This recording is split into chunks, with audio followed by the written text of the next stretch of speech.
বৃষ্টির দিনে ঘুম থেকে একদম উঠতে ইচ্ছে করছিল না। তারপরও ঘুম থেকে উঠে সোজা চলে গিয়েছিলাম মা ছেলে একসাথে ছাদের উপরে বৃষ্টির ভোরের দৃশ্যগুলো উপভোগ করার জন্য।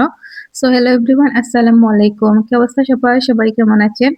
আমি আর জায়ান তো চলে গিয়েছিলাম ছাদের উপরে। এই বৃষ্টির পরের অবস্থা দেখেন খুব সুন্দর। আর ছাদের উপরে অনেক বেশি পানি জমেছিল।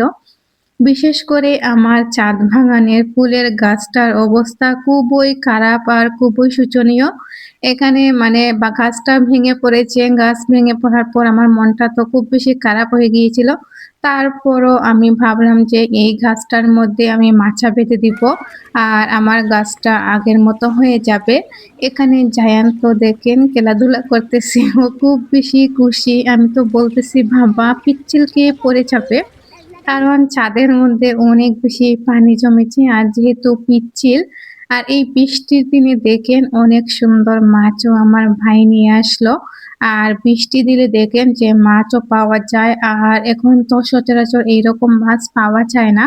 যেহেতু পানিও জমেছে এই পানিতে অনেক জেলেরা মাছ ধরতেছে। তো এই মাছগুলো চোখে পড়লো আমার ভাইয়ের, যার কারণে নিয়েও আসলো। আমি তো খুব বেশি খুশি কারণ আমার খুব পছন্দের মাছ আর এইদিকে বড় মাছও আনলো। মানে বড় মাছ আমার তেমন একটা পছন্দ না। আর ছোট মাছ দিয়ে অনায়াসে অনেকগুলো ভাতও খাওয়া যাবে। এখানে ডাঁটা শাক ছিল আর দেখেন ডাঁটাটা পরিষ্কার করা হয়ে গেল। রমজানের মধ্যে তরমুজ আমার আম্মা খেতে পছন্দ করেন। আমার আম্মা যদি তরমুজ খান তাহলে ওনার ভেতরটা ঠান্ডা হয়ে যায়। আর এইদিকে আমি ডাঁটা দিয়ে রান্না করে নিলাম মাছ। আমার রান্না কিন্তু হয়ে যাইতেছে। আর তারপর আমি এইদিকে দেখেন রান্না করতেছি শাক। আর এই শাকের মধ্যে আমি চিংড়িটা ইউজ করব। এটা ছিল কলমি শাক আর কলমি শাকে যদি চিংড়ি দেওয়া হয় খেতে কিন্তু ভীষণ ভালো লাগে আর অনেক বেশি ইয়াম্মি হয়। আমি আগে চিংড়ি মাছটা ভেজে নিতেছি, ভাজা হয়ে গেলে তারপর দিয়ে দিব কলমি শাক। যত বেশি ভাজা হবে তত কিন্তু খেতেও মানে ফ্লেভারটা ভালো আসবে। আপনাদের কাদের কাদের পছন্দ কলমি শাক চিংড়ি মাছ দিয়ে অবশ্যই কিন্তু কমেন্ট করে জানাবেন।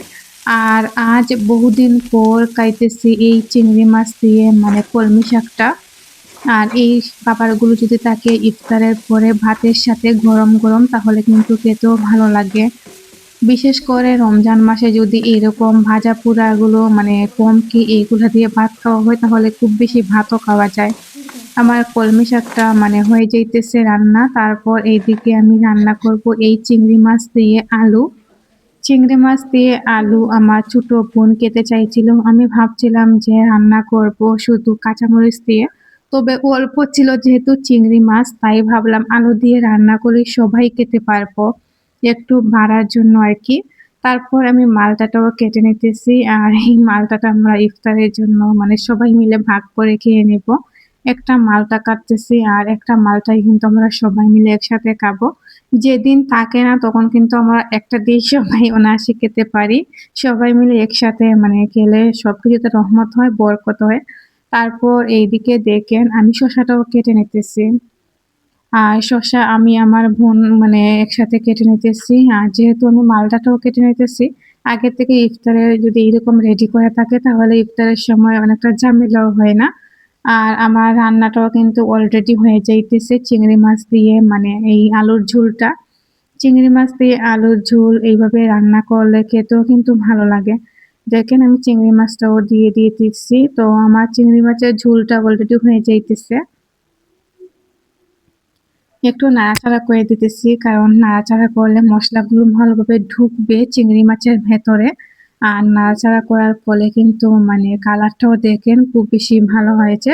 আর আমি ধনিয়া পাতাটাও কিন্তু ইউজ করলাম। ফাইনাল লুক আমার চিংড়ি মাছের খুব বেশি ইয়াম্মি হয়েছে। আর দেখেই মনে হচ্ছে না খুব বেশি লোভনীয়, আসলে অনেক বেশি লোভনীয় হয়েছে। ইফতার থেকে সেহরি পর্যন্ত সবগুলো রান্নাও কিন্তু দিনের মধ্যে করতে হয়। আর দিনটা যেহেতু খুব একটা মানে লম্বা নয়, যার কারণে সময়গুলো যে কিভাবে যায় একদম টেরই পাওয়া যায় না। যেহেতু আজ বৃষ্টি হয়েছে, আমার কাছে তো মনে হয়েছে বৃষ্টির দিনে যদি পোলাও থাকে আর সাথে যদি এরকম ভাজা পোড়ার আইটেম থাকে তাহলে খেতেও ভালো লাগে। আর স্পেশালি বৃষ্টির জন্য আমার তো বৃষ্টির দিনে ভাজা পোড়া খেতে ভীষণ ভালো লাগে। আজ আমার বোন বেগুনি করবে, সাথে হচ্ছে গিয়ে ডালের বড়া করবে।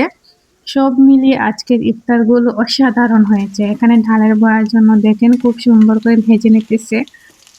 সাথে কিন্তু বেগুনিটাও ভাজা মানে ভাজা হয়ে যাবে।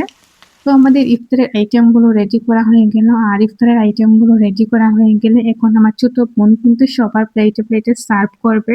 এইদিকে পেঁয়াজু হয়ে গেল, সাথে হচ্ছে গিয়ে চুলা ভাজিটা। চুলা ভাজিও মানে গরম, গরম খুব বেশি ভালো হয়েছিল। তো আজকের মতো এখানেই বিদায় নিচ্ছি।